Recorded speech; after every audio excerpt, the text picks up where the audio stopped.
Well, the White House celebrating yet another big win after the Coast Guard seized over 48,000 pounds of cartel narcotics at Port Everglades in Fort Lauderdale. And Pam Bondi and Kash Patel were there to help take out the trash. This is a textbook example of the Justice Department supporting the fight against violent crime. This is what it looks like when the United States whole-of-government approach brings every resource to bear. They are going to get all the drugs off the streets, off the markets. We are going to lock them up. Florida Senator Ashley Moody joins me now. Senator, good morning to you. So the Sinaloa cartel is out $500 million, so this was a bad day for them. But when you see something like this unfold, do you think that a seizure like this could translate to lives saved that would have otherwise been lost if this didn't take place? Well, look, this was a great day for America, bad day for the cartels. It's great to see our strong law enforcement leaders now, Pam Bondi, Kash Patel, so proud to support them as a new U.S. Senator into their roles.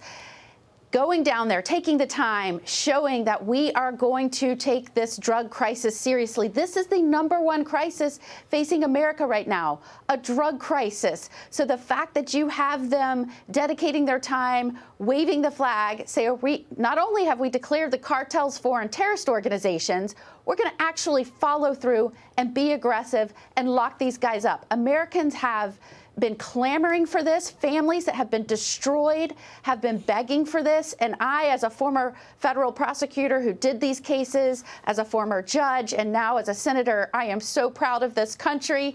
We are going to make this country safe again. And absolutely, not a doubt, they are saving lives. Well, let's talk about another country, that country being China. And yesterday, the Chinese government issued a travel warning for Chinese students looking to study in the United States, saying that it might not be safe for them to come here. Could be a message to try and make the United States look bad or like a bully on the international stage. But you say this message from China is music to your ears. Tell us why.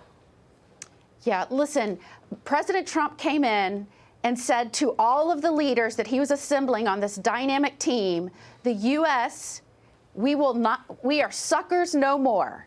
And he has said, and you're watching this happen in real time. You have my friend, our new Secretary of State, Marco Rubio, saying, I'm canceling visas. We are not importing hate here. We are getting out of the business of importing hate. You had Kristi Noem come out and say, not only are visas being canceled, we're going to start screening for people that are espousing terrorist support or sympathy or will engage in campus chaos or coordinate the harassment of Jewish students.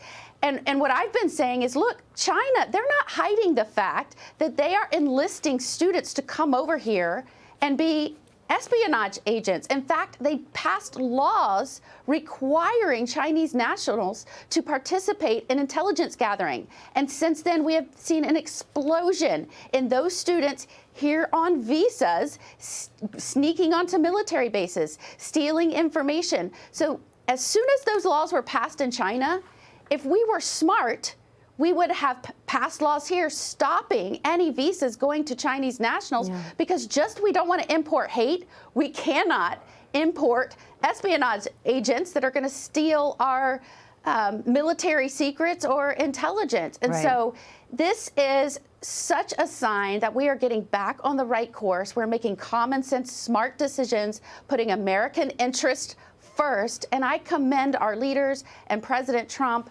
We should have done this a long time ago. We have got to stop those visas as long as those laws are on the books. Okay, so, Senator, from news out of Mexico to China, now let's go to Russia, because earlier this morning we got news that dual U.S.-Russian citizen Ksenia Karelina was released from a Russian penal colony. She was arrested for donating less than $100 to a Ukrainian charity.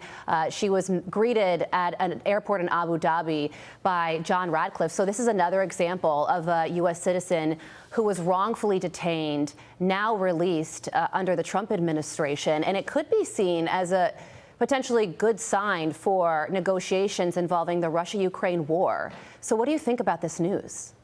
Well, certainly, this was such a tragic story. Someone who donated like $52 to a charity that had supported Ukraine, taken captive by the Russian government. This is so important, and it shows that this country now, under President Trump, is going to be diligent and aggressive in getting Americans home. And that has to be a priority for any leader of a strong nation that's taken seriously on the world stage. And again, just like we're being smart and aggressive about our own security and our homeland and our borders and what we're importing into our country in terms of those that want to come here, we have got to be strategic and aggressive in getting Americans home. Absolutely. So I thank President Trump for standing up for Americans and doing what's necessary in these negotiations to make these returns home possible for the families of those that were taken captive. This is certainly news to celebrate this morning. Senator, thank you so much for going around the world with us. We appreciate it. Great to be with you. All right. I'm Steve Ducey. I'm Brian Kilmeade. And I'm Ainsley Earhart. And click here to subscribe to the Fox News YouTube page to catch our hottest interviews and most compelling analysis.